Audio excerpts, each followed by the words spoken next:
Greetings. Today we're going to go over the DoD 800-171 assessment methodology. And we're going to offer up some thoughts on how you can do some quick fixes to get a higher score.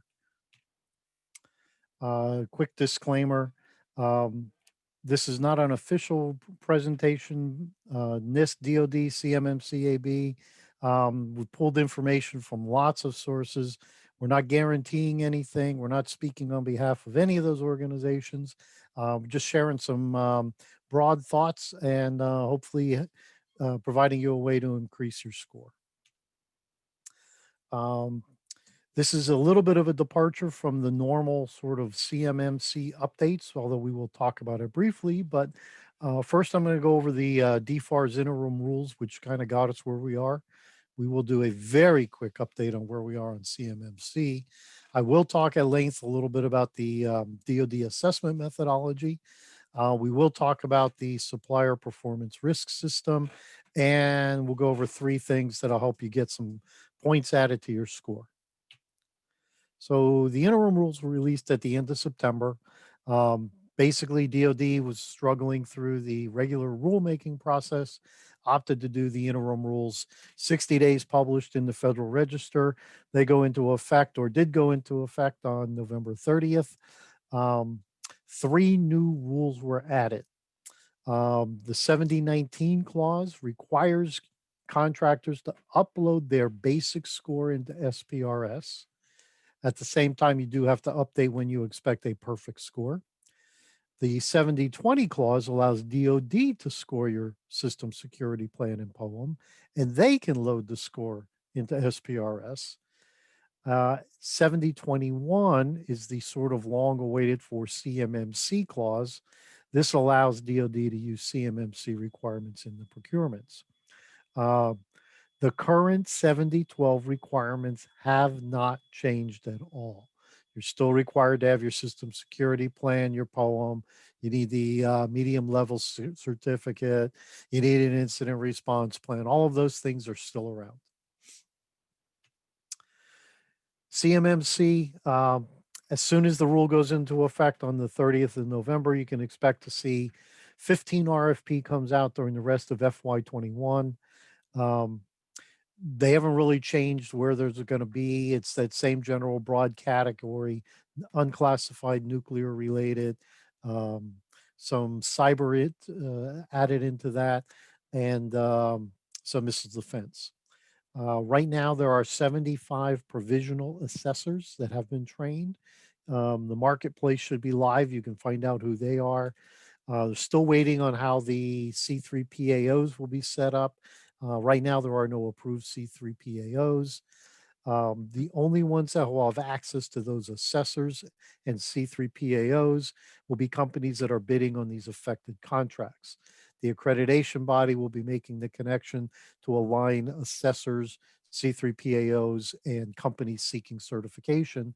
But broadly available CMMC assessments will not be available.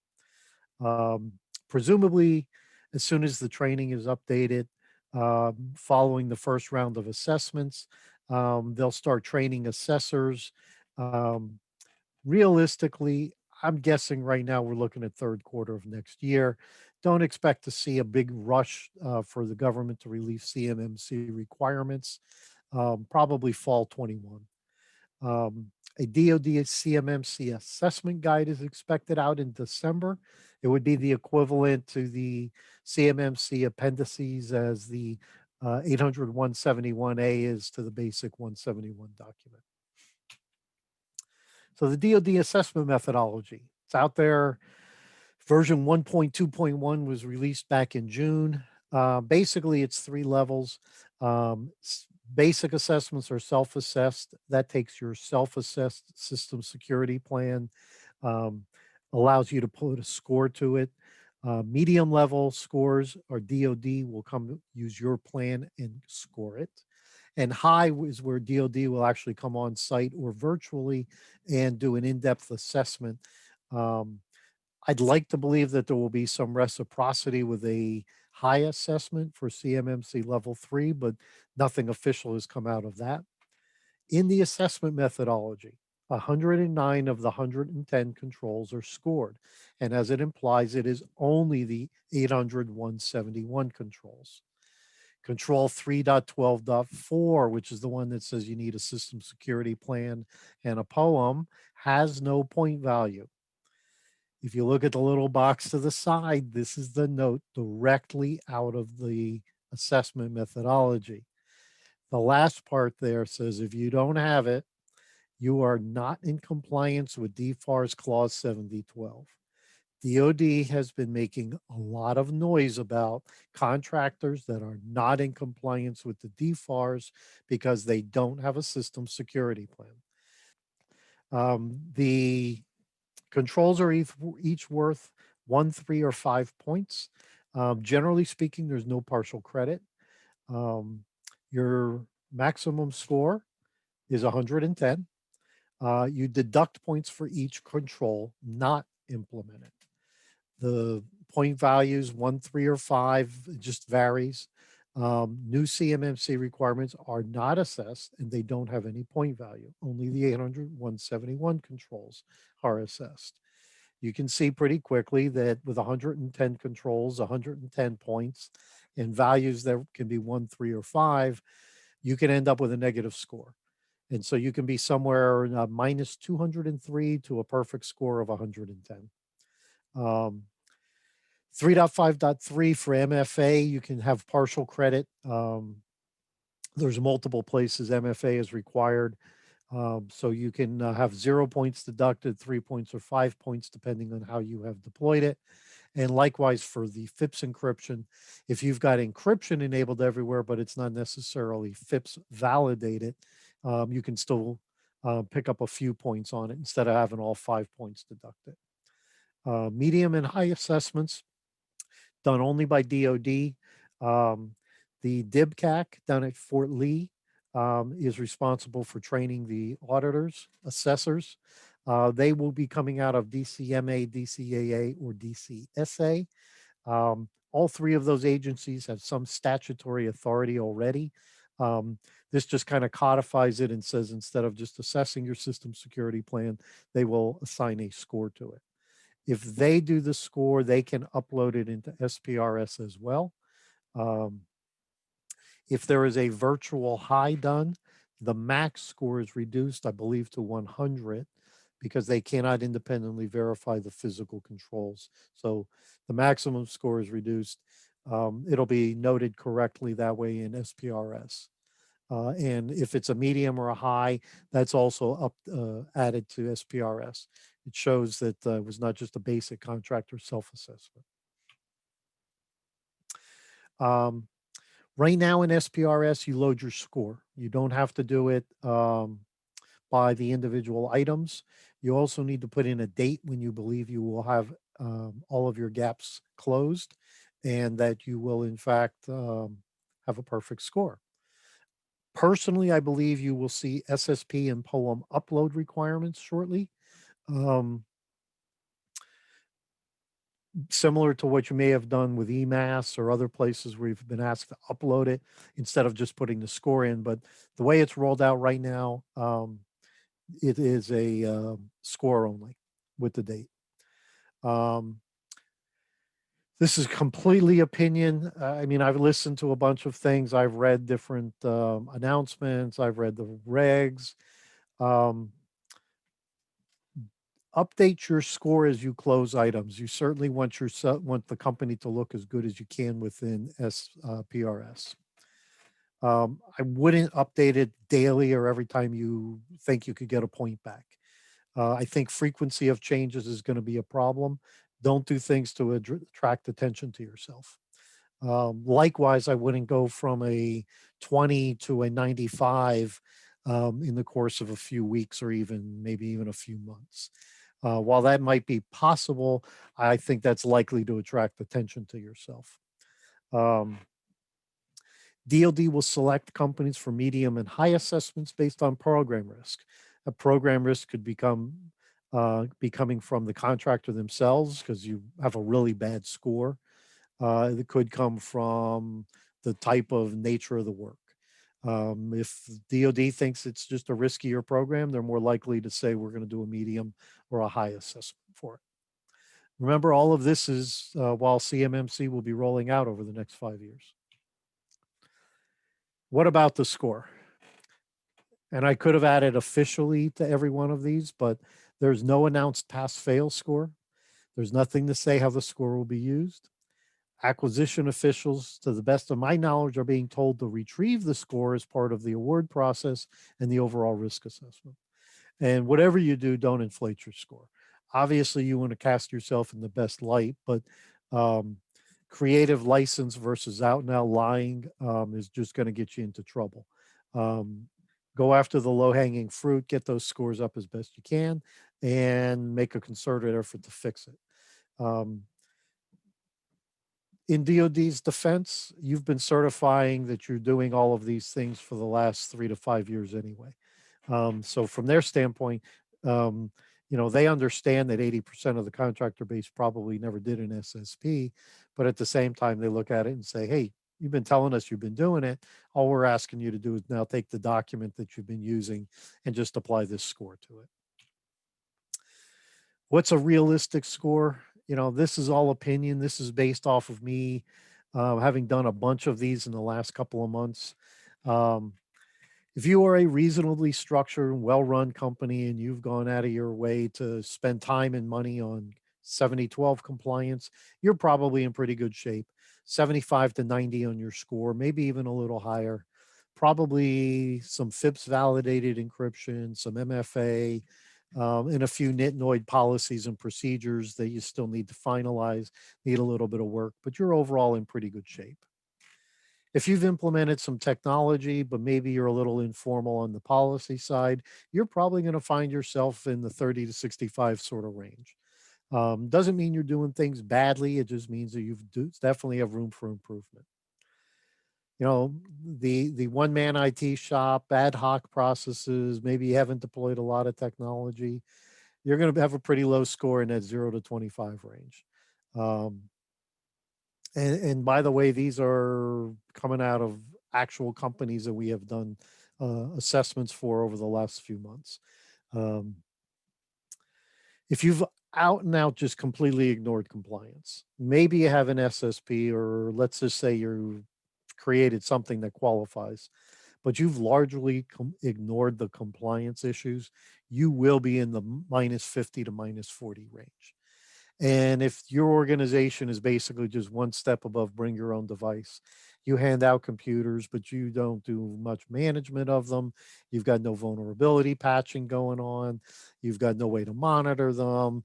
Everybody's got a local admin account. There's no Active Directory type structure running. You're going to probably be minus 150 right out of the get go. So let's talk some quick points. Training. 11 quick points simply by implementing some basic training requirements. Phishing prevention, security awareness, insider threat, training for people with elevated privileges. These all buy you a few points here and there, but the bottom line is it's cheap, it's quick, you can turn it around right away. You're basically going to pick up 11 points for minimal outlay of time and expense.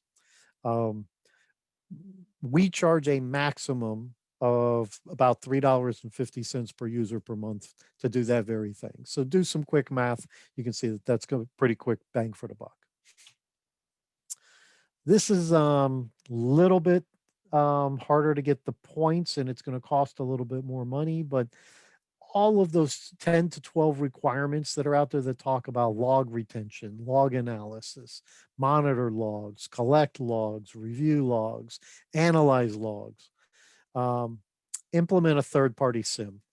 The reason I say make it a third party is you don't want to have control over everything there explicitly. Um, that makes all the logs that are being collected suspect because somebody in your organization could have access to them.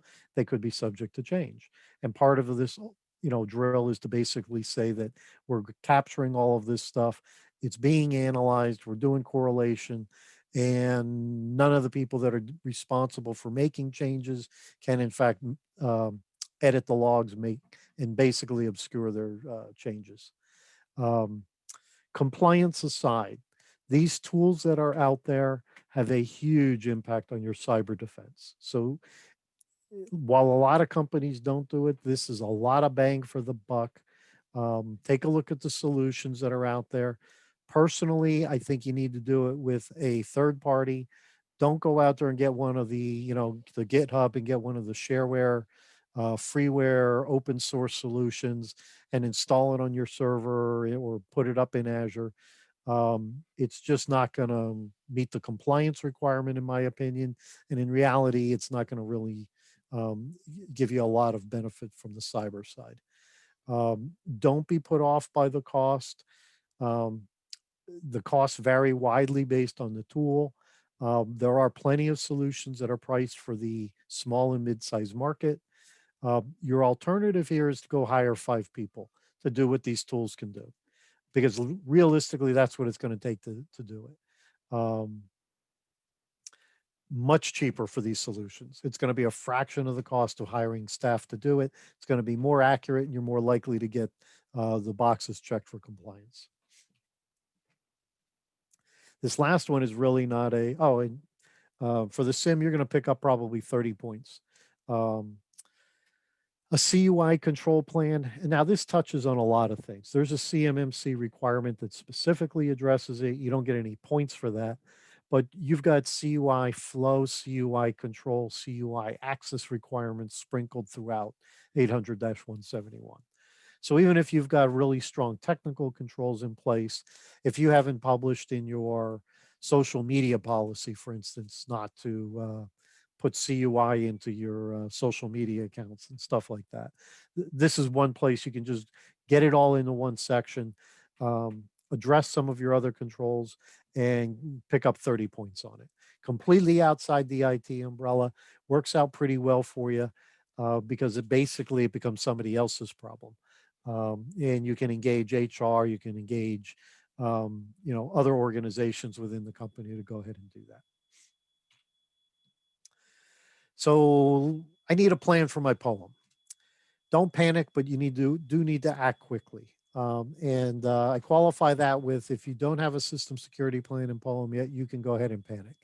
Um, right now, there's no turnkey compliance solution. And I know there's some stuff out there. You can Google it. You'll see things that said, 100% compliance with CMMC or 171. Quite frankly, I don't believe it. Every company is different. You've got a different workflow. You've got different divisions in your company. Um, you're starting with different tools and technologies. The trick is to take what you have, replace what you have to, but adapt what you can and use what's already in place. Compliance is not just an IT thing. You absolutely need to involve the executive team, the HR, contracts, program managers, your facilities folks. Um, 800-171 CMMC, clearly cyber based, but it's not about specific tools and technologies. It's about the overall process. The tools and technologies are just part of that. For your poem, for closing those gaps, I'm going to tell you right now, small, medium businesses, you've got to outsource. You may not have to outsource everything. You can do it in conjunction with an internal IT shop. You can do it with internal policies, procedures, but you should be looking for ways to outsource a lot of this because you will spend far more to do it in-house.